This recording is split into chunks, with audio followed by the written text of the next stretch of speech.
దేవునికి మహిమ కలుగుగాక. దేవుడి ఇచ్చిన మహాకృపను బట్టి దేవునికి అనేకమైన కోట్లాది వందనాలు స్తోత్రాలు చెల్లిస్తూ ఈరోజు దేవుడు మనతో ఏం మాట్లాడడానికి ఇష్టపడుతున్నారంటే, తనకిష్టం వచ్చిన వారిని బ్రతికించును అంటున్నాడు.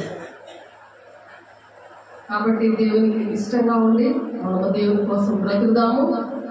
ఈ అంచె దినాల్లో ఉన్నాం కాబట్టి దేవుని రాజ్యానికి ఎత్తబడే సంఘాలలో మరి ఎత్తబడే గుంపులో మన పెళ్లి కుమార్తె సంఘంగా సిద్ధపడదాం.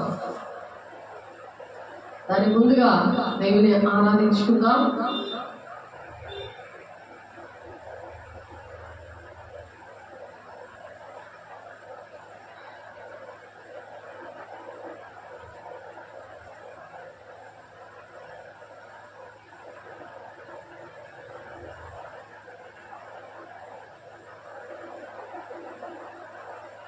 హల్లెలూయా, స్తోత్రం.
గాక. యోహాను 5వ అధ్యాయంలో దేవుడు తనకిష్టమైన వారిని బ్రతికిస్తాడట. ఇదే జీవితం. కాబట్టి దేవుడు ఇష్టంగా మనం బ్రతకాలి. బ్రతికినప్పుడు మరి ఎటువంటి గాయమైన, వేదనైన, దుఃఖమైన దేవుని రాజ్యాన్ని మనం కడతాం. శ్రమల గుండానే దేవుని రాజ్యానికి వెళ్ళాలని వాక్యం చెప్తుంది. శ్రమల్లోనే దేవుడు శోధించుతాడంట. శోధించి సువర్ణంగా మారుస్తాడట. అందుకే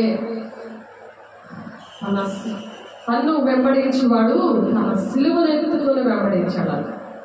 దేవుడిని ఎవరైతే వెంబడిస్తారో శ్రమలని సిలువని ఎత్తుకొని వెంబడించాలంట. అలాగా ఆయన ప్రతి బాష్ప బిందువులన్నీ కూడా దేవుడు ఆయనలో మరి ఆయన కవినిలో దాస్తాను అంటున్నాడు. దేవుని రాజ్యం విషయంలో శరీరానుసారమైన దుఃఖము కాదు, అది ఆత్మానుసారమైన దుఃఖము. రక్షణార్థమైన మారు మనసును కలిగిస్తుంది ప్రతి ఒక్కరికి కూడా. కాబట్టి దేవుడి కోసం బ్రతకాలి. దేవుడు అటువంటి వారినట ఇష్టపడి ఆయన బ్రతికిస్తాడంట. ఎటువంటి శ్రమైనా సరే, ఎటువంటి వేదనైనా, ఎటువంటి గాయమైనా సరే దేవుడు చేరదీస్తాడట. ఆ విసిగిపోయిన జీవితాన్ని దేవుడే ఆశగా మరి ఆ దేవుడే ఆదరించి మరి మన తలంపులన్నీ కూడా భారమైనవైనా సరే, ఓటమైనా సరే, ఎటువంటి పరిస్థితుల్లో అయినా సరే విడిపించి జయించి దేవుని రాజ్యానికి వారసులుగా మనం వెళ్ళడానికి, చేయడానికి, పెరుగుతున్నంత సంఘంగా మనల్ని దేవుడు ఇష్టపడి, దేవుడు తోడేంటి, ఒక స్నేహితుడిగా, ఒక భర్తగా, సృష్టికర్త అయిన దేవుడు మనకి భర్త ఉన్నాడు. కాబట్టి మరి మన స్థితిని దేవుడు ఎరిగిన దేవుడు ఆయనే ఆదుకున్నందుకు మనమే ఏమిచ్చి కూడా ఆయన రుణము మనం తీర్చలేము. కాబట్టి అటువంటి వారిని మరి బ్రతికిస్తాను అని చెప్పి దేవుడు ఇక్కడ యోహాను సువార్త 5వ అధ్యాయము 21వ వచనంలో మాట్లాడుతున్నారు యోహాను గారి ద్వారా. కాబట్టి మనం చదువుదాము. చూడండి, మీకోసం చదువుతున్నాను. ఆన్లైన్లో ఉన్నవారు, ఆఫ్లైన్లో ఉన్నవారు కూడా ప్రతి ఒక్కరిలో కూడా మరి దేవుని కోసం బ్రతికే విషయం రావాలి. మనుషుల కోసం మనం బ్రతికినప్పుడు చాలా వేదన, దుఃఖం అది మిగిలిపోతుంది, కానీ సంతోషం అనేది ఉండదు. కానీ మనం నిత్యరాజ్యం వెళ్ళడానికి ఎల్లప్పుడూ ఆనందిస్తాము.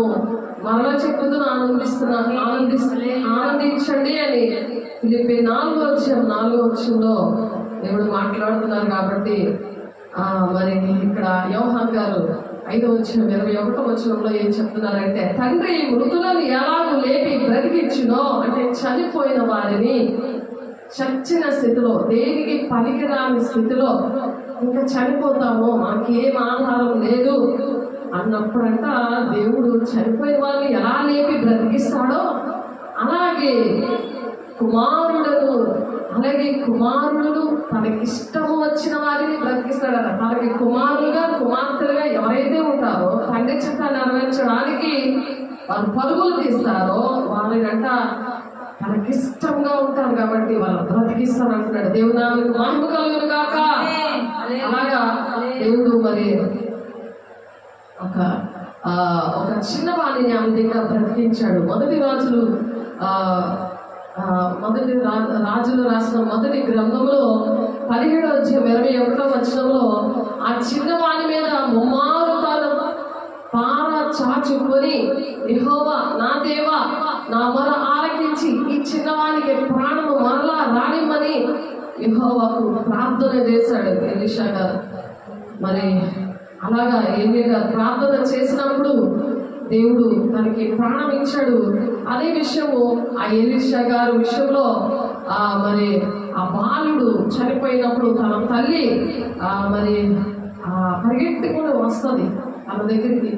వచ్చినప్పుడు మరి ఏ విధంగా మరి ఆయన మంచం మీద ఉన్నప్పుడు ఎలాగా ఆ బిడ్డను బ్రతికించాడో, చనిపోయిన బిడ్డని ఏ విధంగా దేవుని కోసం బ్రతికించాడో మరి ఇక్కడ చూద్దాం. 2వ రాజుల గ్రంథము 4వ అధ్యాయం 32 నుండి 35 వచనాల్లో, ఎలీషా ఆ ఇంటికి వచ్చి బాలుడు మరణమై ఉండి తన మంచం మీద పెట్టబడి ఉండట చూచి తానే లోపలికి పోయి వారిద్దరే లోపల ఉండగా తలుపు వేసి యెహోవాకు ప్రార్థన చేశాడంట.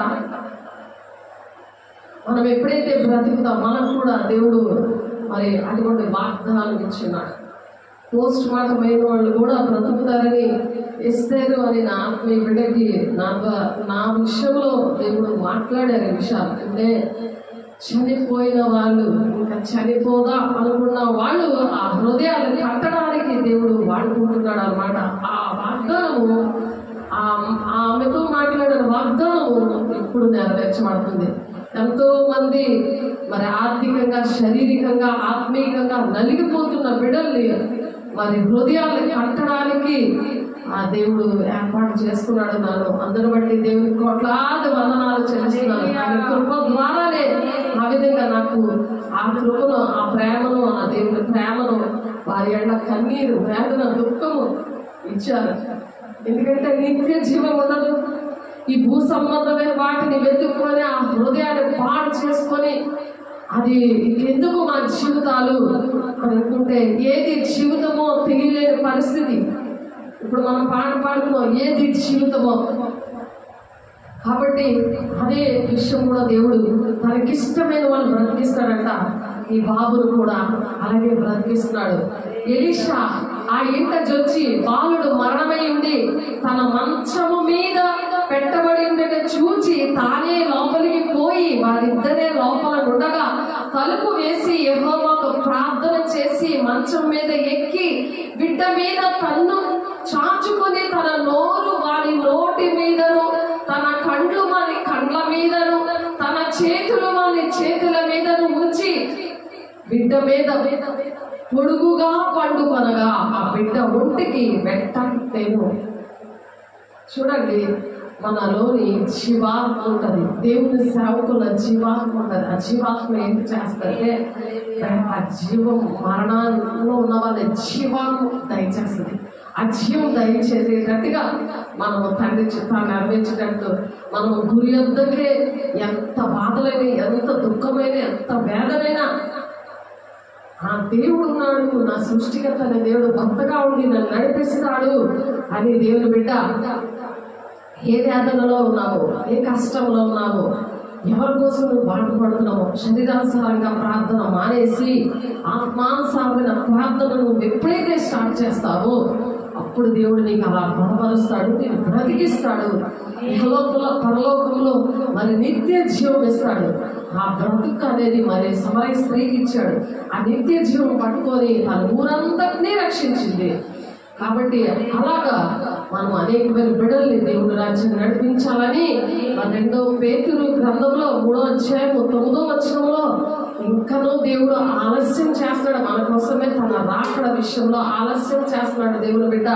ఒకసారి గమనించు, మనము దేవుని రాజ్యాన్ని వెళ్ళాలని, ప్రతి ఒక్కరు మార్గం పొందుకోవాలని, దేవునికి ఇష్టంగా బ్రతకాలని దేవుడు అప్పుడు బ్రతికిస్తాడంట. ఆయనకి ఇష్టంగా ఉంటేనే బ్రతికిస్తాడంట. జీవాత్మను వాళ్ళు ఊదుతాడంట. మరి ఎస్కేల్ కూడా 37వ అధ్యాయంలో మరి ఎముకలు ఉన్న లోయలో ఉంటే ఆ లోయలో ఉన్న ఎముకలని మరి ప్రవచించినప్పుడు, ఆ ఎస్కేల్ గారు ప్రవచించినప్పుడు అవన్నీ కూడా ఒక ఎముక, చెయ్యి ఎముక ఒక దగ్గర, కాలు ఎముక ఒక దగ్గర, పుర్రు ఒక దగ్గర, అన్ని ఎముకలన్నీ కూడా ఒక సైన్యముగా నిలబడి వాటిని మహిమతో నింపి నిలబెట్టాడు ఆ దేవుడు. అటువంటి దేవుడిని మనం కలిగి ఉన్నప్పుడు ఏ బాధ చింతించకే మనసా అని చెప్తున్నాడు.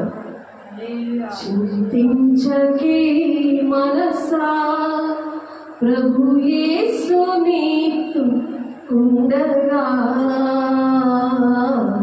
చింతించకే మనసా అని మనసుకి నా ప్రాణమా యెహోవాను సన్నతించమన్నాడు దావీదు భక్తుడు. నా అంతరంగమున సమస్తమా ఆయన చేసిన ఉపకారములకు దేనిని మరవద్దన్నాడు. ఎప్పుడైతే అలా స్తుతియాలను అర్పిస్తామో మన మార్గాలు సరళం చేస్తాడని 50వ కీర్తనలో ఉంది.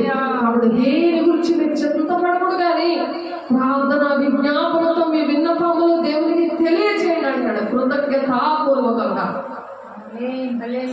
అన్నీ చేశాడో దేవుడు నిజంగా అద్భుత కార్యాలు, మహత్కార్యాలు, సూచక్రియలు మన జీవితాల్లో చేస్తున్నప్పుడు దేవునికి ఇష్టంగా ఉన్నప్పుడు మనల్ని బ్రతికిస్తానంటున్నాడు. ఆ విధంగా తాను దిగి ఇంటిలో యువతల నుండి అవతలకు ఒకసారి తిరిగి నడిచి మరలా మంచం మీదకి ఎక్కి వారి మీద పండుకొనగా బిడ్డ 7 మార్లు తుమ్మి కళ్ళు తెరిచాడట. 7 మార్లు తుమ్మి కళ్ళు తెరిచాడని ఆ బిడ్డ చనిపోయిన బిడ్డ.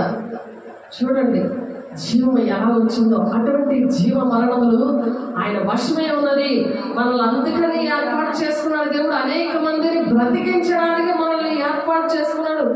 దుష్టుడు మరి పక్క నుండి దుష్టుడికి ఇష్టంగా నడిచినప్పుడు వాడు నువ్వేం చేస్తావులే, నీకు అవ్వదులే, నీకు దేవుడు వాగ్దానం ఇచ్చాడా, నువ్వు ఇలాంటి వాడివి, ఇలాంటి వాడివి అని వాడు తప్పులన్నీ చూపిస్తాడు. అవన్నీ కూడా దేవుని దగ్గర ఒప్పుకొని నాకు లోబడండి, దుష్టుని ఎదిరించాడు మీ అర్థం నుండి పారిపోతాడు అన్నాడు. మనం ఒప్పుకోవడం చేయాలి. రోమా 10:10లో నీతి కలిగినట్లు హృదయంలో విశ్వసిస్తారు కానీ రక్షణ కలగాలంటే నువ్వు నోటితో ఒప్పుకో అంటున్నారు. మనం నోటితో ఎప్పుడైతే ఆ కృపా సింహాసనం దగ్గర మనం ఒప్పుకుంటామో ప్రతి దినము కూడా ఆయన తీర్పు పొందకపోదము అంటున్నాడు. విమర్శించుకుంటూ దేవుని సన్నిధిలో ఒప్పుకోమంటున్నాడు. ప్రార్థన సహవాసము రొట్టె ఇచ్చింది ఎడతెగక ఉండమంటున్నాడు.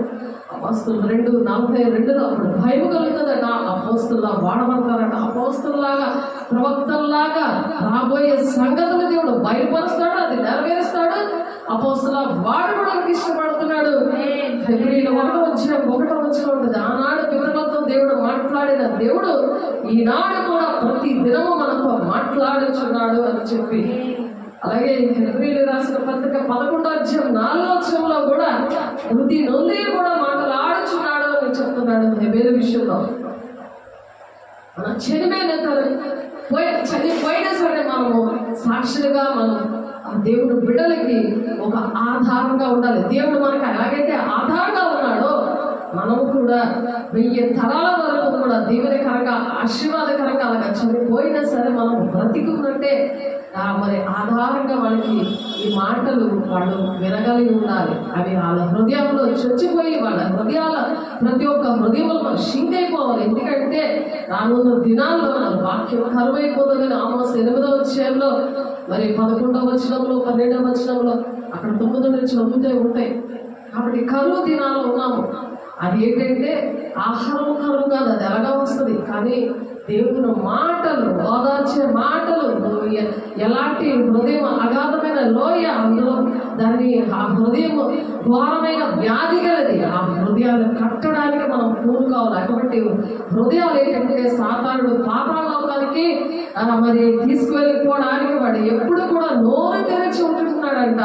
మరి నిన్న మాట్లాడుకున్నాం యోగు 21:13లో వారు శ్రేయస్సు కలిగి తమ దినములు గడుపుదురు. శ్రేయస్సు కలిగి దేవుడు ఆశీర్వాదాలు చూసుకొని మురిసిపోవడం కాదు. ఆశీర్వాదాలు చూసి మనం ఏంటంటే దేవుని దగ్గర దేవుని జీవాత్మను పొందుకొని మరి పాప మరణం వల్ల నియమం నుండి విడిపిస్తుంది. ఆ జీవాత్మ ఏం చేస్తుంది? పరిశుద్ధాత్మ దేవుడు ఏం చేస్తుంది? జీవం ఇచ్చు ఆత్మ యొక్క నియమము పాప మరణములను నియమం నుండి నిన్ను విడిపిస్తుంది అంటున్నాడు. రోమా 8:2లో అది విడిపిస్తే అప్పుడు మనం దేవుడు చేసిన మేళ్లను మురిసిపోయి మరి అలాగా ఆ క్షేమం చూసుకొని అలా ఉండిపోకుండా మనం ఉండాలి అంటే జీవించే ఆత్మీయ నియమము దేవుడు ఏం చేస్తాడంటే మరి ప్రతి ఒక్కరిని కూడా దేవుడి రాజ్యానికి ఆయన మార్గము, సత్యము, జీవమై ఉన్నాడు. నా ద్వారా తప్ప ఎవడనూ తండ్రి దగ్గర రాడని సవాలు వేస్తున్నాడు. ఆయన ద్వారానే ప్రతి ఒక్కరిని వెళతారు. మతం, కులం, భేదం లేకుండా ఆయన ప్రాణం పెట్టింది, ఆయన రక్తం కార్చింది మన కోసం. అలా ప్రాణం పెట్టిన ప్రాణప్రియుడుగా ప్రేమించి స్నేహితుడుగా ఉన్నాడంటే ఇదే కారణం. గమనించు దేవుని బిడ్డ, అలా గమనించకపోతే వచ్చే నష్టం ఏంటంటే వారి శ్రేయస్సు కలిగి తమ దినములు గడుపుదురు, ఒక్క క్షణములనే పాతాళంలోనికి దిగిపోతారట. అలా దిక్కుండా ఉండాలంటే పాతాళంలో 3 భాగాలు ఉన్నాయి. అది నెమ్మది కలిగించే స్థలము అంటే పరదేశు. మరి సమూయేలు ప్రవక్త మరి సౌలు విషయంలో, సౌలు మరణం విషయంలో మరి పరదేశుని భూమి మీదకి దిగి వచ్చాడు, దాన్ని పరదేశ్ అంటారు. అలాగే వేదన కలిగించే స్థలము ఒక్క క్షణంలోనే మరి ఆ నామకార్థులకి దేవుడు నమ్ముకొని కూడా లోకములో ఉండి జీవిస్తూ ఆనాడు దేవుడు దొంగ దగ్గర నువ్వు నాతో కూడా పరదేశంలో ఉంటావని ఆ మాటలు చూసుకుని ఆ బ్రహ్మపశ్చాత్మలో ఉండిపోయి పాపములో శాపములో దేవుడు నమ్ముకున్న బిడ్డలే మరి నశించిపోతున్నారు. రాత్రంతా సల్పంతోనే పాటలు పడి ఉదయమే మరి ఆ చెడు వ్యసనాలు చూసుకొని దేవుడు నమ్ముకున్న వాళ్ళే దేవుడు గాయాలాగా బాహాటంగా సిలువ వేస్తూ ఆయనని చాలా వేధిస్తున్నారు. దేవుడు చాలా దుఃఖపడుతున్నాడు. ఎందుకంటే దేవుడు నమ్ముకున్నాను కదా, పర్వాలేదులే, నేడు నువ్వు నాతో కూడా పరదేశంలో ఉంటావు నన్ను కూడా అంటాడు అనుకుంటున్నావు. అది సాతానుడు వాళ్ళ మీద దృష్టించి ఆలోచన చెప్తున్నాడు. అలాగా దేవుడు దృష్టించి ఆలోచన చెప్తున్నాడు. ఎలాగంటే నువ్వు ఆ పరదేశం నాకు అర్థం ఉంటే దేవుడి రాజ్యానికి వెళ్ళవు, నమ్ముకున్నా సరే వేస్టే. ఆ కఠినమైన హృదయాన్ని మాంసపు గుండెగా దేవుడు మారుస్తానంటాడు. శుద్ధ జలం నీ మీద చల్లుతానంటున్నాడు. ఆయన కంటాన్ని అనుసరించే వారిగా నిన్ను చేస్తానంటున్నా. విగ్రహం వల్ల పాపం నుండి విడిపిస్తానంటున్నాడు దేవుడు. దేవుడు బిడ్డ, దేవుడు పిలుస్తున్నాడు చాచిన చేతులతో. సమస్తమైన భారమును వహించిన వాళ్ళ నా ఎత్తుకు రండి, నేను విశ్రాంతి కలుగు చేస్తాను అంటున్నాడు. నిద్ర పోకుండా, నిద్ర లేకుండా వాడు వాడుకుంటున్నాడు దేవుని బిడ్డలే. వారి కోసం మనం ప్రార్థన చేద్దాం. అదే వేదన కలిగించే స్థలంలోకి వెళ్ళిపోతారంట ఆయన. మరి ఒక్క క్షణంలోనే మరి 21:13 మనం చూస్తాం కదా, ఒక్క క్షణంలోనే పాతాళంలో అక్కడ దిగిపోతారట. దేవుడు చేసిన మహత్కారాలు దేవుడు నాతో మాట్లాడాడు కదా, దేవుడు నాతో ఇన్ని కార్యాలు చేశాడు కదా. చేశాడు, ఆయన ప్రేమమయుడు, ఆయన ప్రేమించి చేశాడు. కానీ ఆయన ప్రేమను నిలబెట్టుకోలేదు. ఆయన బిడ్డగా నువ్వు లేవని విషయం మర్చిపోయావు. దేవుడు పరిశుద్ధుడు కాబట్టి నువ్వు పరిశుద్ధుడిగా లేవు, పవిత్రుడిగా లేవు, దేవుడు తండ్రి చిత్తాన్ని నెరవేర్చట్లేదు. కాబట్టి దేవుని బిడ్డ ఏ విధంగా ఉన్నావో ఆలోచించు. అగాధము, మూడవదిగా అగాధము. పాతాళంలో ఈ 3 పాటలు ఉన్నాయి. నెమ్మది కలిగించే స్థలము, వేదన కలిగించే స్థలము, అగాధము. అగాధము మహా అగాధం అనమాట, దాన్నే నరకం అంటారు. అది లూసిఫర్ పడవేసిన స్థలము. లూసిఫర్ పడేస్తాడు అనమాట. వాడు లూసిఫర్ ఏం చేస్తాడు, నానా రకాల బోధల్లో పెట్టి, నానా రకాల రూపాల్లో పెట్టి, చనిపోయిన వారి రూపంలో వచ్చి అది వాడు ఏం చెబితే అది చేసేలాగా వాడి దినమంతా అలాగా వాక్యం లేనప్పుడు, దేవుని సన్నిధి లేనప్పుడు, దేవుని సేవకులతో లేనప్పుడు ఆశీర్వాదాలు చూసుకొని మురిసిపోయి, దేవుడు సేవకులు ప్రార్థన చేస్తే మాట్లాడాడు కదా, నన్ను ఇలా దీవించాడు కదా, నేను దేవుని బిడ్డనే అని ఒక భ్రమలో పెట్టి పాడు చేసి వాడు ఎక్కడ తీసుకెళ్తున్నాడు, అగాధంలోకి తీసుకెళ్ళిపోతున్నాడు. అది లూకాసువార్త 16:20 లూకా 16వ అధ్యాయం మళ్ళీ 19వ వచనము 31వ వచనం 20వ వచనం 27వ వచనంలో చూస్తే పాతాళాన్ని 3 విషయాల్లో ఉన్నది. నేను కొన్ని విషయాలు చెప్తున్నాను ఈరోజు వివరంగా, దానికోసం చెప్పడం అవుతుంది. దేవుడు అటువంటి వారిని బ్రతికించడానికి, అటువంటి వారి హృదయాలు కట్టడానికి, వారి పాతాళంలో మరి వెళ్లకుండా వాళ్ళని సిద్ధపరచడానికి దేవుడు మనల్ని బ్రతికించారు. దేవుని బిడ్డ ఒకసారి మరి ఆలోచించండి ప్రతి ఒక్కరు. నేను రక్షించబడ్డాను కదా అంటే దేవుడు తీర్పులో లెక్క అడుగుతాడు. వారు వినకపోయినా చెప్పని హెస్కేల్ గారితో 2వ అధ్యాయంలో చెప్తాడు. అలాగే వారు వినకపోయినా వాళ్ళ కోసం ప్రార్థన చేయాలి, మనం చెప్పే బాధ్యత ఉంది. అలాగే 2వ రాజుల గ్రంథం 5వ అధ్యాయం రోమీయులు రాసిన పత్రిక 4వ అధ్యాయం 17 నుండి 19 వచనాల్లో చూస్తే తాను విశ్వసించిన దేవుని ఎదుట అనగా మృతులను సజీవులుగా చేయవాడును, లేని వాటిని ఉన్నట్టుగానే పిలుచువాడునైన దేవుని ఎదుట అతడు మనకందరికీ తండ్రి అయి ఉన్నాడు. ఇందును గూర్చి నిన్ను అనేక జన్మలకు తండ్రిగా నియమించింది అని దేవుడు వ్రాస్తున్నాడు. అనేక జన్మలకు మనకు తండ్రిగా తల్లిగా ఉండాలని దేవుడు మనం బ్రతికించాడు. ఆయనకి ఇష్టమైన వాళ్ళు ఎందుకు బ్రతికించాడంటే ఇదే కదా జీవితం అని మనం పాట పాడుకున్నాం. ఎన్ని శ్రమలు వచ్చినా సరే మన జీవితం ఇదే. అది గమనించుకొని 19 ఓపికతో గురియొద్దుకే పరిగెడతాం.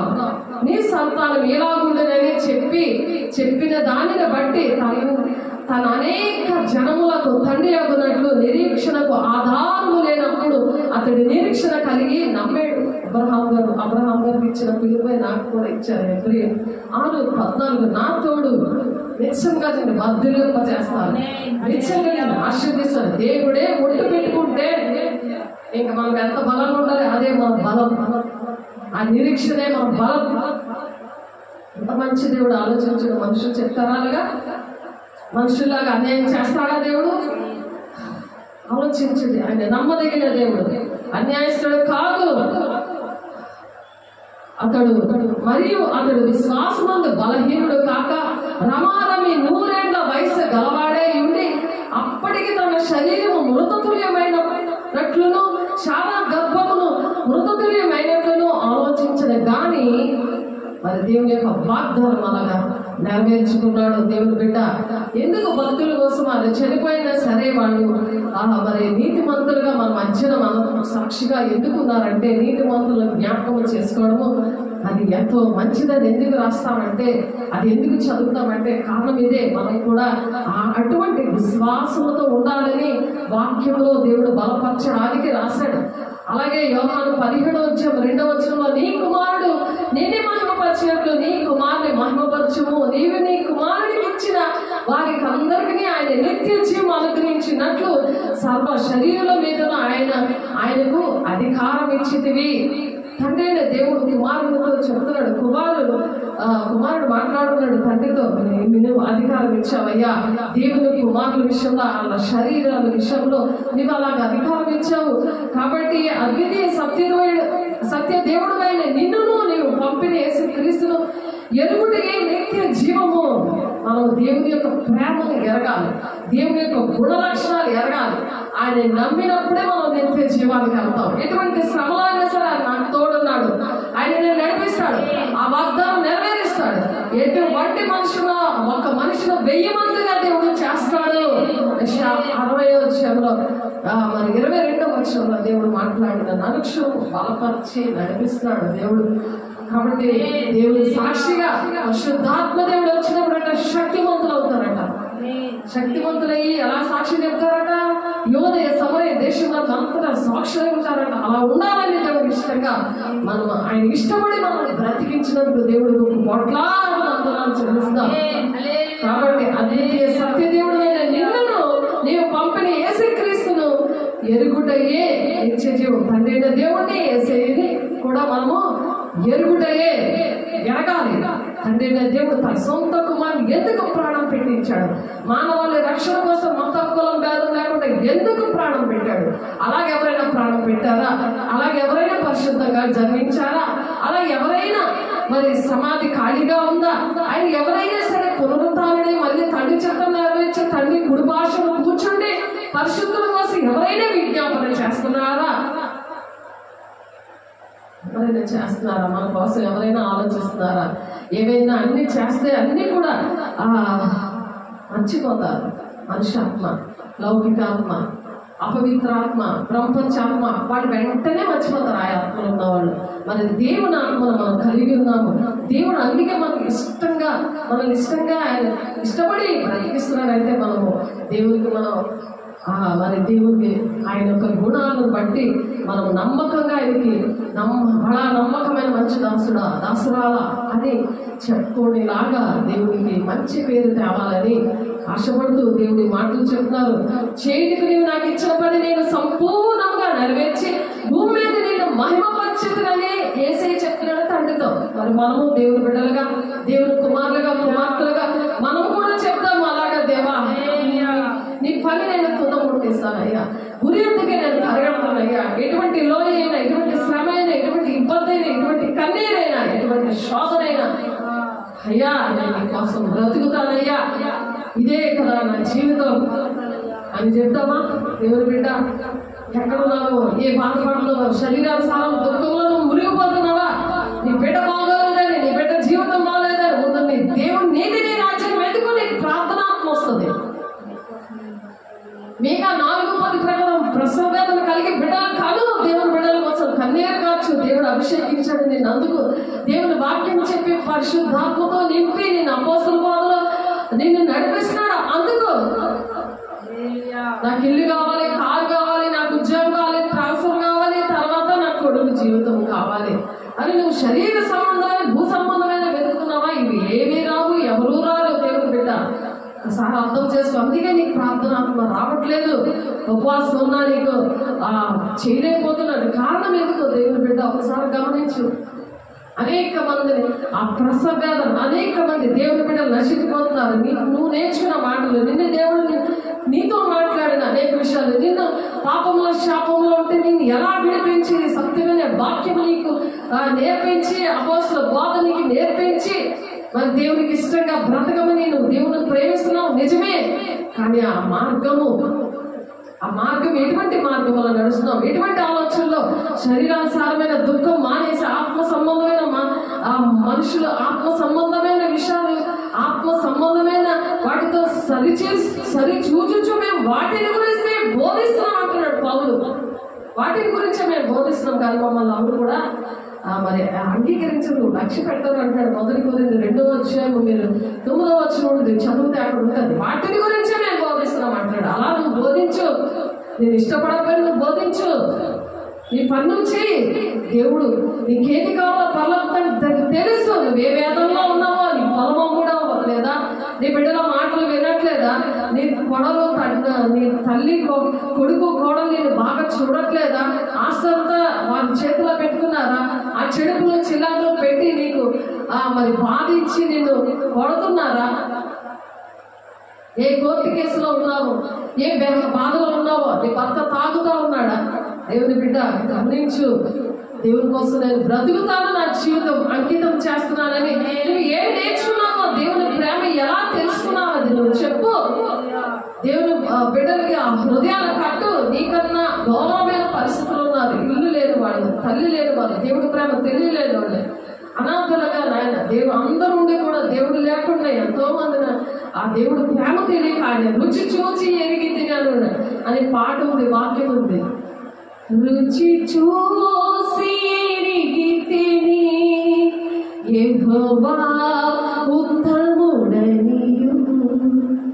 ఆయన ఉత్తముడు. ఆయన ఎవరు ప్రేమిస్తారు? అలాగే ఎవరు వేషలనే క్షమిస్తాడు కానీ వేషధారి క్షమిస్తున్నాడు అంటున్నాడు. ఆ వేషధారిగా ఎంతకాలం జీవిస్తావు? వేషధారి జీవితంలో నేను భక్తి చేస్తున్నానని ఎంతకాలం నువ్వు జీవిస్తావు? ఆ మీకా 4:10 వాగ్దానం ఇచ్చాడు ప్రతి ఒక్క బిడ్డకి కూడా. ఎందుకంటే ప్రసవ వేదన కలగాలి. దేవుని పిల్లలు నశించిపోయి పాతాళంలో ఒక్క క్షణంలోనే దిగిపోతారట. దేవుని మాటలు తెలుసుకోలేకపోతే, నామకార్థంగా జీవిస్తే, నమ్ముకున్నాం కదా ఇలా దండం పెట్టి వెళ్ళిపోయింది కాదు. ఇది దేవుని ప్రేమను ఎలా రుచి చూసావో, దేవుడు ఎలా ప్రేమించాడో అలా మనం కూడా ప్రేమించాలి. దేవుల్లో క్రీస్తు కలిగిన సంపూర్ణత గలవారు మగవారు అన్ని విషయాలు అతను మాట్లాడు. MSC 4:15 సంపూర్ణులు అవ్వాలి అంటే 5గురిని ఏర్పాటు చేశాడు. సువార్థికులుగా ఉన్నావా, ప్రవక్తగా ఉన్నావా, మరి బోధకురాలుగా ఉన్నావా, ఉపదేశకురాలుగా ఉన్నావా, కాపరిగా ఉన్నావా, సంఘం అనే పరిశుద్ధులు సంపూర్ణులు అవ్వాలంటే, క్రీస్తు శరీరం క్షమావృద్ధి జరగాలి అంటే ఈ 5గురిని దేవుడు అపాయింట్ చేశాడు. ఆ సంపూర్ణత దేవుడిలో ఉండాలని దేవుడు ఆశపడి ఈ మాటలు చెబుతున్నాడు. తండ్రి లోకము పుట్టక మునుపు నీ వద్ద నాకు ఏ మహిమ ఉండేనో ఆ మహిమతో నన్ను ఇప్పుడు నీ వద్ద మహిమ పరచము అని ఏడుస్తున్నాడు. ఆయన ఆ మహిమ పరిస్తేనే మన కోసము ప్రాణం పెట్టాడు. ఆ మహిమతోనే ఆయన ఆ శక్తిని పొందుకొని, ఆ అభిషేకాన్ని పొందుకొని, ఆయనకి బాప్తిస్మం అవసరమైంది. ఆయన పరిశుద్ధాత్మ పొందుకొని సాతానుతో మరి జయం పొందుకున్నాడు. ఈ రాళ్ళను రొట్టెలుగా చేసుకోలేవా అని చెప్పి శోధించాడు. సాతాను నా వెనక్కి వెళ్ళిపోయింది. వాక్యం పట్టుకొని పోరాడాడు. మరి మనం పోరాడద్దా? సర్వాంగ కవచం వేసుకోవద్దా? జస్ట్ మనం పోరాడేది శరీరంలో కాదు, ఒక నాదులతో దురాత్మల సమూహంతో పోరాడుతున్నాం అంటున్నారు. ఆ పోరాటంలో శరీరం అంతా ఇమిడిపోతాడు సాతానుడు. కానీ జంతువుల్లోనూ జీవుల్లోనూ ఇమడలేడు. అందుకనే ఆ 2000 సేన దయ్యం పట్టిన ఆయన ఏం చేశాడంటే బతిమలాడుకున్నాడు. ఆ దయ్యము బతిమలాడుకున్నాడు. నేను నా టైమింగ్ కాలేదయ్యా, ఎందుకయ్యా నేను పోనీ నేను ఆ పందులోకి వెళ్ళిపోతాను అని బతులాడుకుంటాడు. సాతాను ప్రార్థన చేస్తుంది. ఆ 2000 సాతాను పట్టిన అక్కడ వేసే ప్రార్థన చూసేసరికి అది విలువలాడిపోతుంది. ఆ పందుల్లోని ఎవడలేదు, 2000 దెయ్యాలు కూడా ఆ పందుల్లో ఎవడలేక వెళ్ళిపోయి ఆ సముద్రంలో పడిపోయి చచ్చిపోతాయి. కానీ మనుషులో మాత్రం అలా తెస్టేసి కూర్చుంటాయి. నీలో ఎన్ని నువ్వు దేవునికి ఇష్టంగా లేకపోతే దేవుని కోసం బ్రతకకపోతే నీలో కూడా ఎన్ని చీకట్లో తెస్టేసుకొని కూర్చున్నాయి, నీకు తెలియట్లేదు. అందుకే పాట పాడుతుంటే నీకు మాట రావట్లేదు, పాట పాడలేకపోతున్నావు. ప్రార్థన చేయి విమర్శించుకుంటూ మరి వేసే శరీరము నువ్వు తీసుకొని అంటుంటే విమర్శించుకుంటూ దిద్దుబాటు ఆత్మ రావట్లేదు. నేను వచ్చి పాపము గురించి నీతి గురించి ఒప్పింప చేసే ఆత్మ నీ మీద కుమ్మరిస్తున్నా సరే నీకు దిద్దుబాటు రావట్లేదు. దిద్దుబాటు నీకు అసహ్యం కదా. నా మాటలు వెనక్కి తోసేస్తున్నావు. నువ్వు దొంగలతో ఎగిరిస్తున్నావు, వ్యభిచారంతో సాంగత్యం చేస్తున్నావు, తల్లి కుమారుల మీద అపనింద మోపుతున్నావు, ఆత్మీయ తల్లి మీద శరీర తల్లి మీద నువ్వు అపనింద మోపుతున్నావు. ఇంటి కార్యాలు నేను చేసినా నేను మౌనంగా ఉన్నాను, దేవుడు మాట్లాడట్లేదు. ఆలోచించు. ఇవన్నీ ఒకేసారి నీ ఎదుట పెట్టి నేను నిర్జీవం చేస్తాను, నేను తప్పించినోడు అమ్ముడు ముడు అన్నాడు. 50:17 వచ్చినాడు, మీరు చదవండి. తప్పించాడు అవును చీల్చేస్తాడంట, అంత కోపపడుతున్నాడు దేవుడు. దేవుడు ఎందుకు నీతో మాట్లాడట్లేదు, ఎందుకు నువ్వు ప్రార్థన చేయట్లేదు? 8:30 లేస్తావు చర్చ అంటే ఈ రోజు దేవుని సన్నిధికి రాకుండా, దేవుడి ఇంటికి రాకుండా. దేవుడికి టైం అయిపోతుంది, దేవుడు మాటలు వినడానికి టైం లేదు, పడుకోవడానికి తినడానికి టైం ఉండదు, అన్ని పనులకు టైం ఉండదు. కానీ దేవుడి మాటలు వినడానికి టైం లేదు. ఆ మాటలు విని సర్చ్ చేసుకొని దేవుడి పాదాల దగ్గర గడపడానికి టైం లేదు. నిన్న నేను ఇంటికి వెళ్ళేసరికి 8-9 అయిపోయింది. అయినా దేవుడు ఎంత బలం ఇచ్చాడు. మళ్ళీ 2:3 లేపారు దేవుడు. 5:30 వరకు దేవుడి దగ్గర గడిపినప్పుడు ఆ హృదయాలు కట్టడానికి దేవుడిలో ఈ మాటలు ఇచ్చాడు. ఈ మాట్లాడకపోతే నేను బ్రతుకుతాను, ఆయన బ్రతికిస్తున్నాడంటే దేనికి? ఆలోచించండి దేవుని బిడ్డ. మనం అలా సాక్షిగా ఉండాలి. మన సాక్ష్యం ఏంటంటే ఇంకొకరు వెలిగిస్తుంది, ఇంకొకరికి జీవం ఇస్తుంది. జీవం ఇచ్చే ఆత్మ యొక్క నియమము పాప మరణముల నియమము నుండి విడిపిస్తారంటున్నారు. ఈ జీవం ఇచ్చే ఆత్మ యొక్క నియమము మీ దగ్గరికి వెళ్ళి ఏం చేస్తుంది? మీ పాప మరణాల నియమము నుండి విడిపిస్తుంది. ఇది రోమా 8:2 ఉంది. మార్కు 16:20 మీరు వాక్యాన్ని మీరు ఇలా ప్రకటించండి. నేను మీకు సహకారి ఉంటే నేను అద్భుతకాలు మహత్కారాలు చేస్తానంటాడు. అలా వాక్యం ప్రకటిస్తున్నప్పుడే క్యాన్సర్ పేషెంట్ వెంటనే అక్కడ హీలింగ్ వచ్చింది. భౌతికంగా శారీరకంగా స్వస్థతలు ఎలా వస్తాయంటే వాక్యమే, దేవుడే ఉన్నాడు. ఆ వాక్యమే మనల్ని ఆ సాపాటు వేసే అగ్ని బాణాల నుండి వినిపిస్తుంది. వాక్యమే. ఆ వాక్యం పట్టుకొని ప్రార్థన చేయాలంటే దేవుడు పట్టుకొని ప్రార్థన చేస్తావు అనమాట. నువ్వు సాతాను పట్టుకొని నువ్వు కూర్చొని ఉంటే, ఏడ్చుకొని ఉంటే, నాకేం జరగలేదు దేవుడు నమ్ముకుంటే ఏం జరగలేదు అంటావా? నువ్వు ప్రార్థనకి ఏకీపించినావు, దిద్దుబాట నీకు అసహ్యంగా ఉంది. మరి దేవుడు ఎలాగా? నీ కన్నీరు కాదు, ప్రసవ వేదన కలిగిన బిడ్డలు కాదు, నీకు పనప్ప చెప్పదే నువ్వేం చేస్తున్నావు? శత్రువులు నేను విడిపిస్తానని చెప్తే నీకు ఇష్టం లేదా? నీ శత్రువు నుండి విడిపించడం, నీ బాబు చంటి పిల్లల దగ్గర నుంచి దేవుడు నీకు చూపిస్తున్నాడే శత్రువులు ఎలాగే ఎలుబడి చేశాయో అన్ని చూపించాడే. నువ్వు రాసుకోవు, వాక్యం రాసుకోవు, దేవుడు మాటలు రాసుకోవు. సేవకులు ఉన్నారులే వాళ్ళు చెప్పేస్తారంటే మధ్యవర్తులు మాత్రమే చెప్పడమే మా పని. దేవుడు చూస్తున్నాడు. ఒకడు సన్మార్గంలో నడుచుడా నరుల వశంలో లేదు, యెహోవా వశంలో ఉంది అంటున్నాడు. ఆయన వశంలో ఉన్నాం మనం.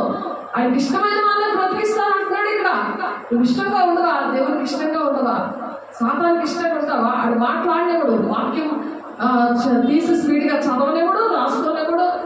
అన్నీ రాసుకుంటావు, అన్నీ గుర్తుంటాయి. డబ్బులు, ఇల్లు, పిల్లల జీవితాలు, వాళ్ళ పెళ్లిళ్ళు అవ్వలేదు, వాళ్ళు ఫెయిల్ అయిపోతున్నారు, వాళ్ళ మాట వినట్లేదు, ఇవన్నీ గుర్తుంటాయి. కానీ దేవుడి మాటలు నీకు ఎందుకు గుర్తుండట్లేదు? దేవుడు ప్రణాళిక తండ్రి చిత్తమే ఎందుకు చేయలేకపోతున్నావు? దేవుడు బిడ్డ ఒకసారి ఆలోచించు.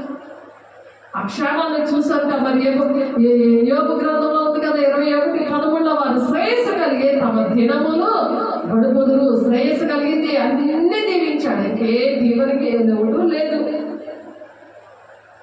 పిల్లల జీవితాలు, నా ఒక్కగానొక్క కొడుకు జీవితం కోసం బాధ, వేదన, దుఃఖం, కొంతమందికి కోర్టు కేసు, కొంతమందికి ఇల్లు కట్టుకోలేదని. కానీ దేవుని సన్నిధి కట్టలేదని ఎవరికీ వేదన లేదు, ఎవరికీ దుఃఖం ఉండదు.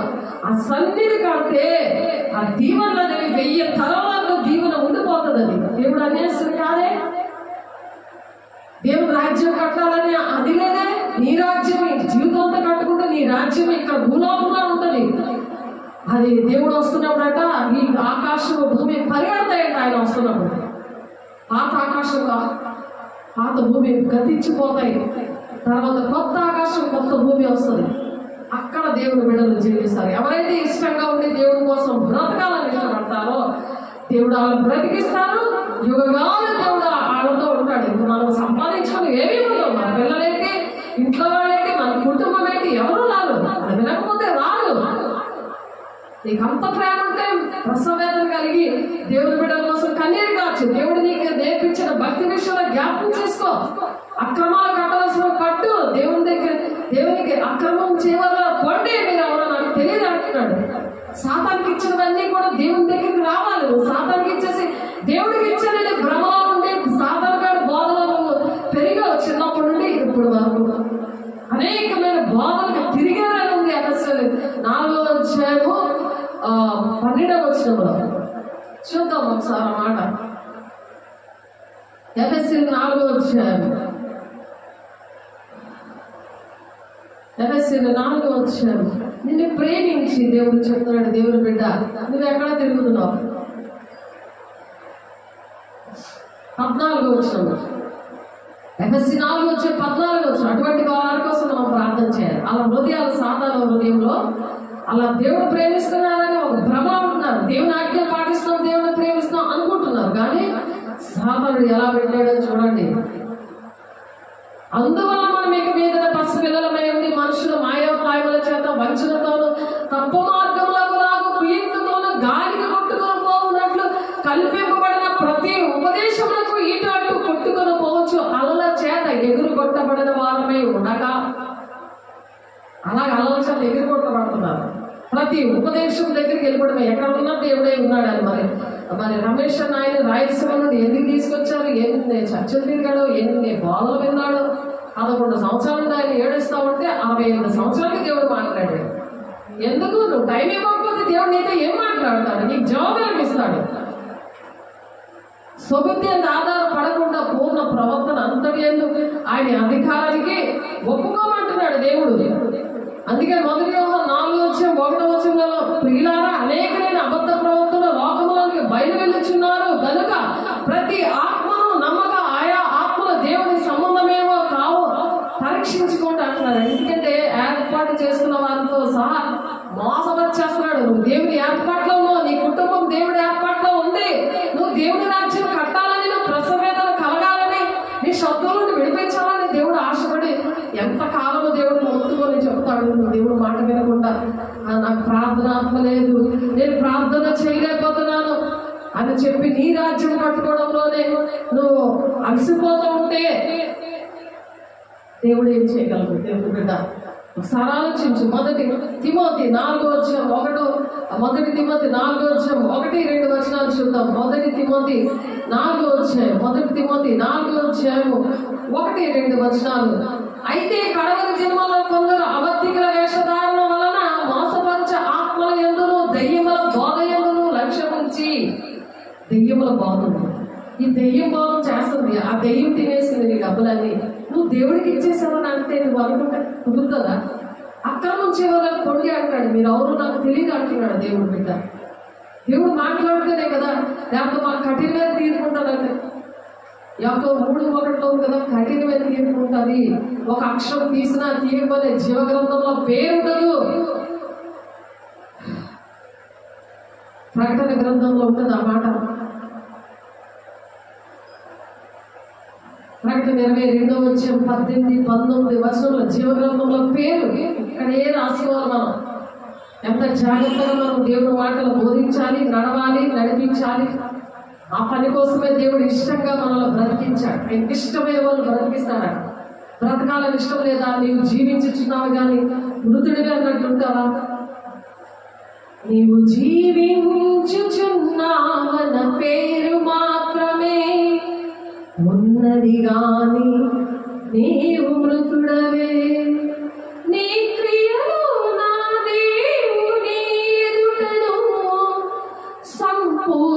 సంపూర్ణమైనవిగా కనబడలేదు గనుక జాగలు కూడా వయ్యుండు.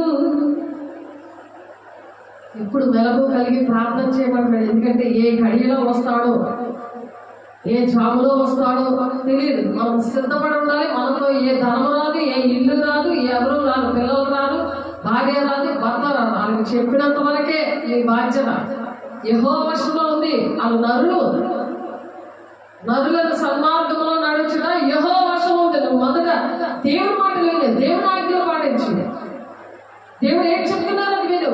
వాక్యానుసారంగా మనం నడవాలి. అప్పుడు మన బిడ్డలు, మన కుటుంబము దేవుని రాజ్యానికి వస్తారు. అంత ప్రేమగా ఉన్నప్పుడు అన్ని కొట్టు పెడతాం. వాళ్ళందరూ బాగుండాలని ఆలోచిస్తాం. కానీ దేవుడు ఇచ్చిన వాటికి అన్ని కూడా కృతజ్ఞతాస్తుతులు చెల్లిస్తూ మన విన్నపాలు తెలియచేయాలి. క్రమం ఏంటో నేర్చుకోవాలి. లేకపోతే ఈ దెయ్యాల బోధ, ఈ దెయ్యం వచ్చి పక్క నుండి బోధ చేస్తుంది. అవి కూడా దేవుడు చూపించారు చాలాసార్లు. కానీ మర్చిపోతున్నాం. రాసుకోమంటే రాసుకో. ఆడ బద్ధకం, నిద్రమత్తు, ఆడ శరీరానుసారంగా ఏం తినమా, ఏం త్రాగడం, ఏం ఉద్యోగమా ఇదే చింత పెడతాడు. అన్నీ అయిపోయాక లాస్ట్లో దేవుని పని చేద్దాం. చనిపోయినప్పుడు ఆ దేవుని పని చేస్తాము. అన్నీ వెళ్ళిపోయినాక అప్పుడే చేస్తాము. ఆ శోధన జయించేవాడు ధన్యుడు అంటున్నాడు. వాళ్ళకి జీవ కిరీటం ఇస్తాడంట. కాబట్టి ప్రతి శోధనే జయించాలి. దేవుని కోసం మొదట నీతిని రాజ్యాన్ని దగ్గర పడుతున్నాడు ఆయన. మత్తయి 6:33. కాబట్టి దెయ్యమవాదేందో లక్ష్యం ఉంచి విశ్వాస భ్రష్టులకునని ఆత్మ తేటగా చెప్పుచున్నాడు. వాళ్ళు ఎలా ఉంటారంట? అలాగా దెయ్యాల బోధ ఉన్నవాళ్ళు, ఆ అబద్ధికులు వాత వేయబడిన మనస్సాక్షి గలవారే ఉంటారంట. వాళ్ళు ఇప్పుడు మనకి ఏదైనా సోట పెట్టేశారనుకోండి, అక్కడ ఎంత గట్టిగా ఏం చేసినా ఏం అవ్వదు. అది ఎండిపోయిన తర్వాత కుష్ఠరోగం వచ్చినా, దాన్ని కూర్చున్నా ఏం అవ్వదు. వాత వేయబడిన జనంగా మనం ఉండకుండా దేవుడు అయ్యో నాకు అర్హత లేకపోయిన ఈ విషయాలన్నీ నేర్పించారు కాబట్టి దేవుడికి ఎన్నో వందనాలు చెల్లించి దేవుడికి ఇష్టంగా మనం బ్రతకాలి. దేవుడిచ్చిన వరాలను వాడాలి. మనము దేవుని పిల్లలమని ఆత్మ తానే మన ఆత్మతో కూడా సాక్ష్యం ఇచ్చుచున్నాడు. పరిశుద్ధాత్మ పొందుకున్నప్పుడు పరిశుద్ధాత్మ దేవుడు సాక్ష్యం చెప్తుంటాడు. మన సాక్ష్యం ఎలాగుంది? దేవుడు అన్ని ఆశీర్వదించినప్పుడు మన సాక్ష్యం ఎలాగుంది? మనము పిల్లలమైతే వారసులం, క్రీస్తుతో కూడా మహిమ పొందొచ్చు. ఆయనతో శ్రమపడిన ఎడల క్రీస్తుతోటి వారసులము అని చెప్తారు. రోమ 8:16-17 వచనాల్లో ఊహలు బట్టి అలాగా మనం ఉన్నప్పుడు దేవుడు ఏంటంటే మనల్ని ప్రవక్తలుగా వాడుకున్నాడు.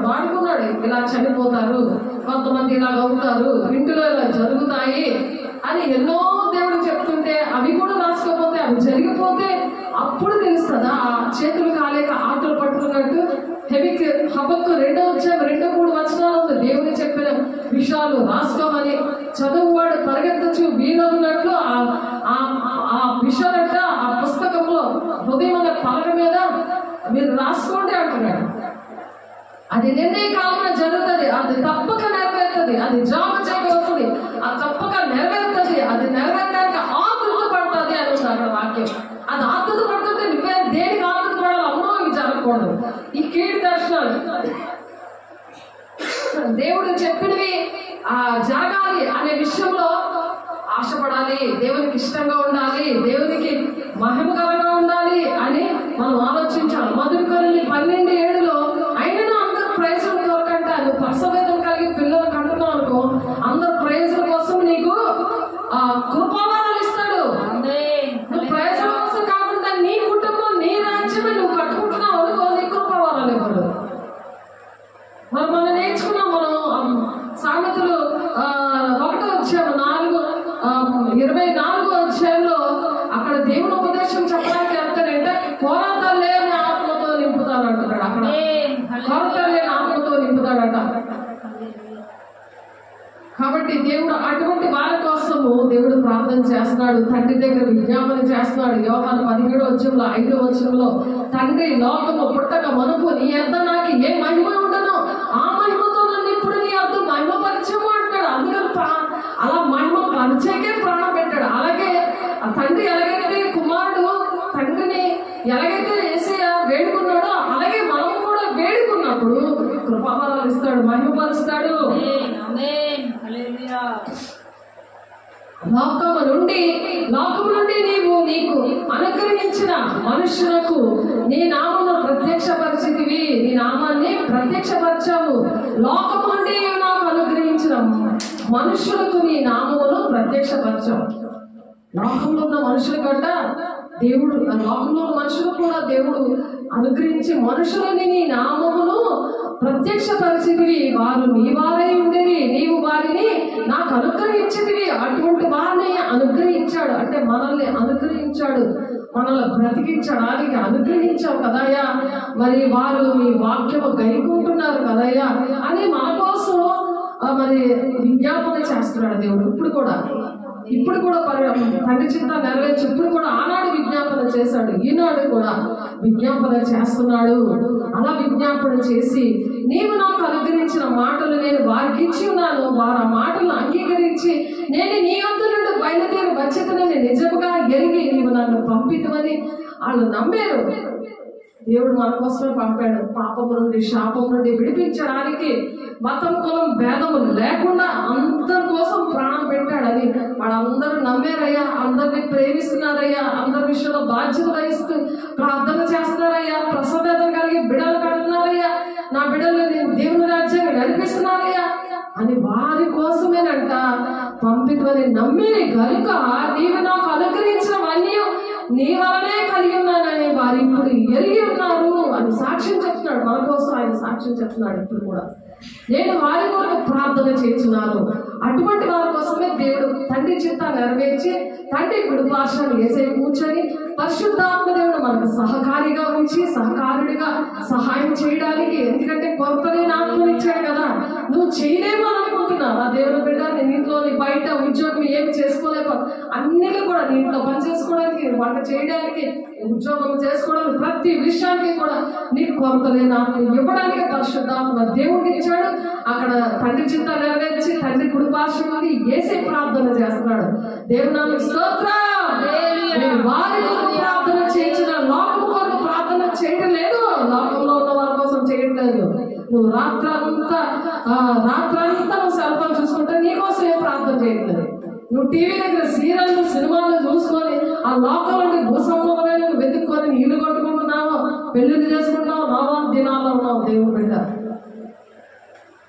లోకంలో భూసంబంధాన్ని వెతికితే నీ కోసం అయితే ప్రార్థన చేయట్లేదు. అదే ఇక్కడ దేవుడు సాక్ష్యం చెప్తున్నారు. నీవు నాకు అనుగ్రహించిన వారు నీ వారే ఉన్నందున వారి కొరకే ప్రార్థన చేయించున్నాను. లోకం కొరకు నేను ప్రార్థన చేయట్లేదు.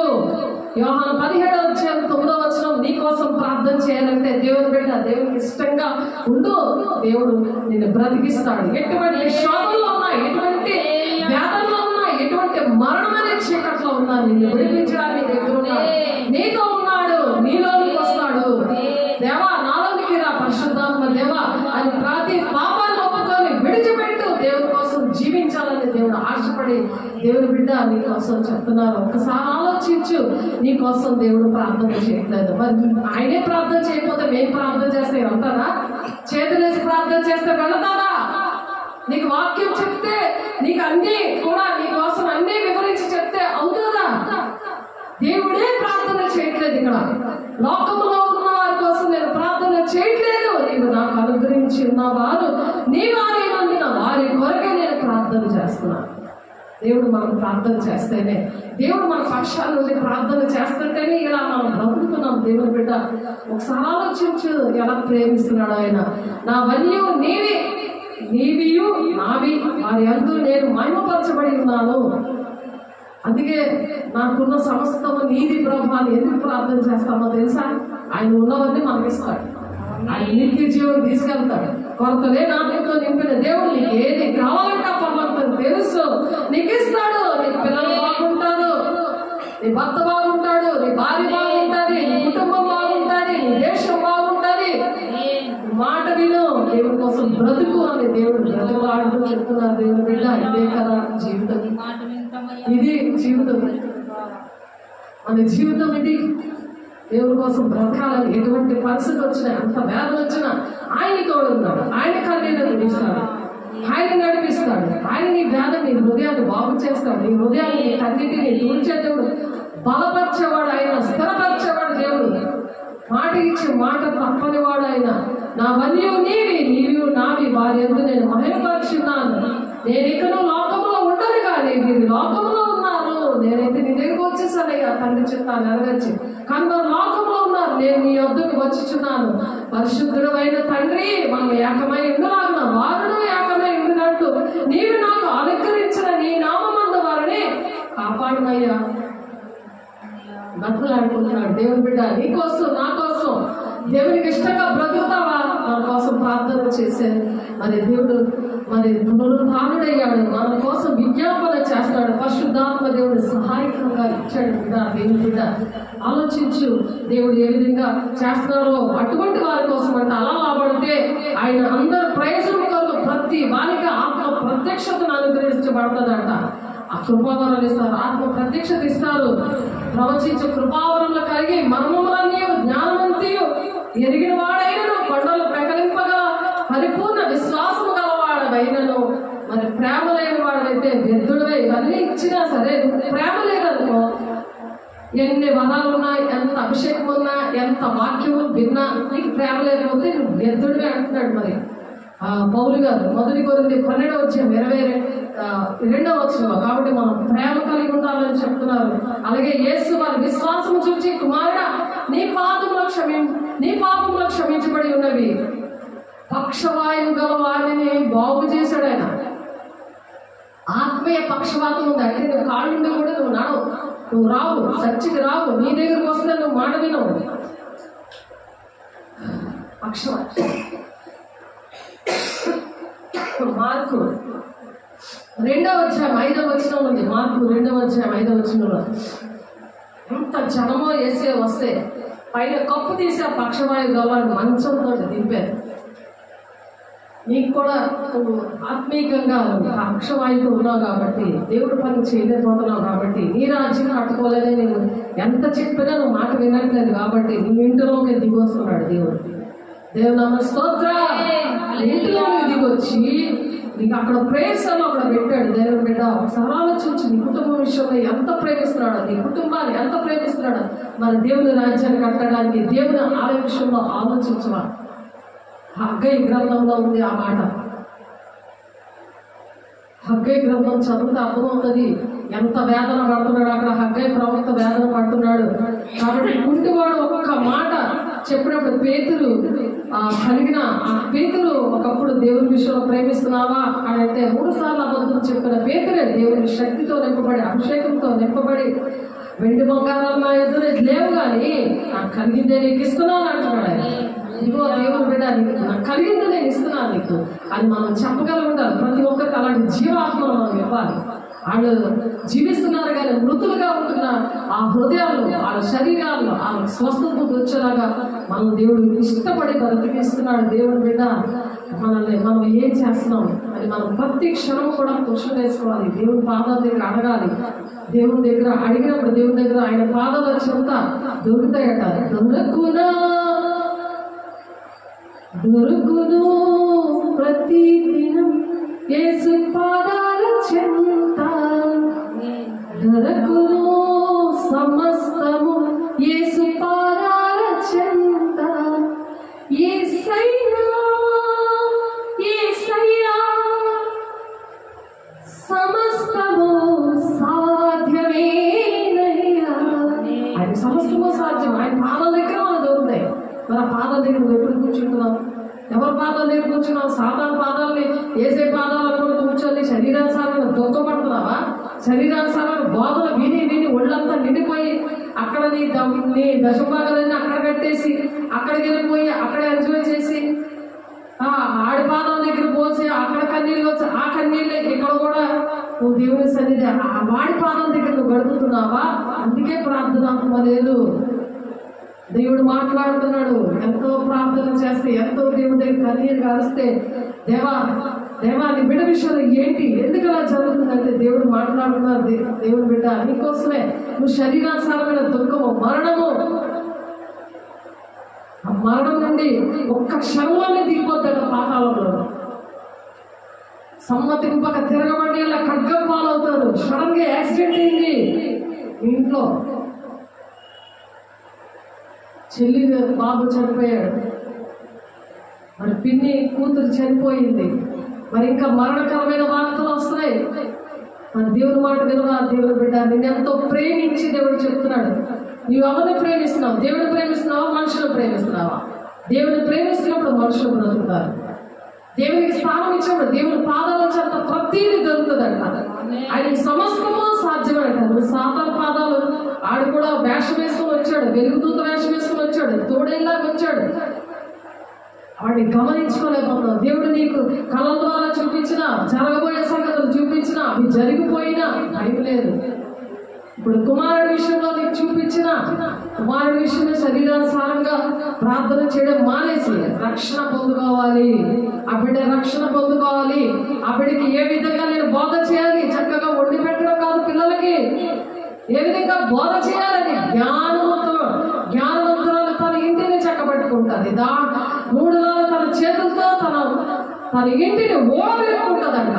అలాగ మరణం అనేది ఎలుబడి చేయకూడదు. దేవుడు చూపించినా సరే నిర్లక్ష్యంగా ఉండకూడదు. జ్ఞానవంతుడు కూడా తన ఇంటిని చక్కబరుచుకుంటుంది. అవిశ్వాసైన భర్త భార్యను బట్టి పరిశుద్ధపరచబడుతుంది, భర్తను బట్టి భార్య పరిశుద్ధపరచబడతారు. ఇద్దరు కూడా ఈక్వల్ గా ఉండాలి. అలాగే ఏక మనసుతో ప్రార్థన చేసినప్పుడు పిల్లలు అపవిత్రులుగా ఉండరు, పరిశుద్ధులుగా ఉంటారు. లేకపోతే మీ పిల్లలు అపవిత్రులుగా ఉంటారని 2 కొరింథీ 7:14 ఉంది. మీ బిడ్డల మాట వినట్లేదా? ఆలోచించండి. మత్తయి సువార్త మరి 24 వచనంలో అబద్ధ క్రీస్తులు, అబద్ధ ప్రవక్తలు వచ్చి సాధ్యమైనంత వరకు ఇలా ఏర్పాటు చేయబడ్డ వారినట మోసపరుస్తూ ఉంటున్నారట. మోసపరచు వారట మహత్కార్యాలు కనబరుస్తున్నారట. కాబట్టి దేవుడితో అబద్ధం ఆడకూడదు అని పేతురు చెప్తున్నాడు. దేవుడితో అబద్ధం ఆడారు. అనయ్య సప్పయ్యరాలు అప్పటికప్పుడు మరణం అయిపోయింది వారికి. కాబట్టి దేవుడి మాటలు దీవించిన కాక ఆశీర్వాదం తీసుకుందాం రండి. పరిశుద్ధాత్ముడా నీకు వందనాలు, మహిమగల దేవానికి స్తోత్రాలు. పరిశుద్ధాత్మ పొందుకున్నప్పుడు ప్రభా, అయా సత్య స్వరూపైన ఆత్మ వచ్చినప్పుడు మిమ్మల్ని సర్వ సత్యములోకి నడిపిస్తాడంటాం. ఆయన చేతులు ఎత్తిన బిడ్డలందరినీ సర్వ సత్యములోకి మీరు నడిపిస్తున్నారయ్యా, నీకు స్తోత్రాలు. ఆయన తనంతట తానే ఏమీ బోధింపక వేటిని వినో వాటిని బోధించి సంభవింపబో సంగతులు మీకు తెలియజేస్తాడన్నామయ్యా. 16:13 మనం సంభవింపబోయే సంగతులు పరిశుద్ధాత్మ గురువే మీరు నీ బిడ్డలకు బోధించారు. మరి ఆయన కళల ద్వారా, వాక్యం ద్వారా, ప్రవచనం ద్వారా, దర్శనం ద్వారా మీరు మాట్లాడారు కదా. అవి జరుగుతాయి అని ఒక వేదన దుఃఖముతోనైనా అయ్యా ప్రతి ఆశీర్వాదం నీ పాదాల చెత్త దొరుకుతాయని దేవుని పాదాల దగ్గర ఆత్మానుసారమైన దుఃఖముతో కూర్చున్నప్పుడు దేవుని పాదాల దగ్గర కూర్చున్నామని అర్థమవుతాయి. లేకపోతే శరీరానుసారమైన దుఃఖంతో కూర్చుంటే సాధారణ పాదాలు పట్టుకుంటే ప్రార్థన ఉండదు, అయానైనా సహవాసం ఉండదు, రొట్టె వీక్షణం ఉండదు.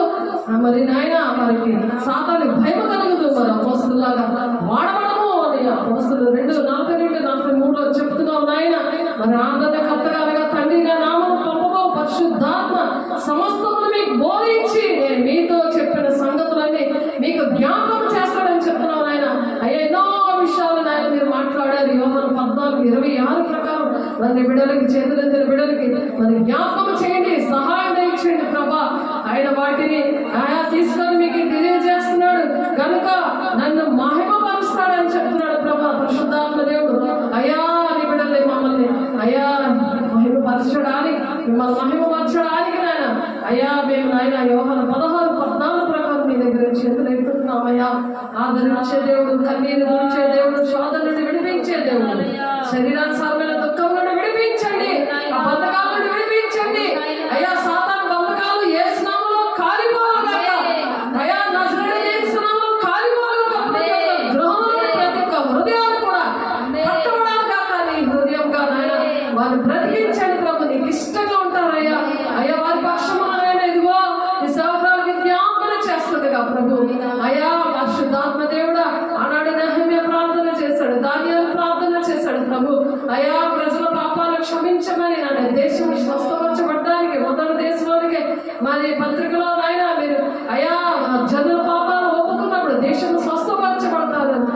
భయంకరమైన దినాలు ఉన్నాము నాయన. మా దేశాన్ని కాపాడండి, మా బిడ్డలు కాపాడండి, మా కుటుంబాలను కాపాడండి ప్రభు నా తండ్రి నాయన.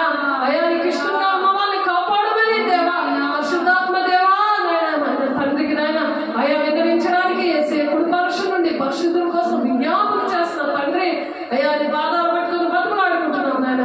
ఏ ఒక్కరు రక్షించుకోకూడదని మరి అక్కడ ఆలస్యం చేస్తున్నాం నాయన. అది ప్రతి ఒక్కరు గ్రహించడానికి, ప్రతి ఒక్కరికి మనోనేత్రం తెరవండి చేస్తున్నాము అయ్యా. మీరే మహిమ ఘనత ప్రభావం పొందుకుంటున్నందుకు, నీ సాక్షిగా నిలబెట్టుకుంటున్నందుకు వందనాలు స్తోత్రాలు చెల్లిస్తూ యేసే పరిశుద్ధ నామములో బ్రతిమలాడి వేడుకుంటున్నాం తండ్రి.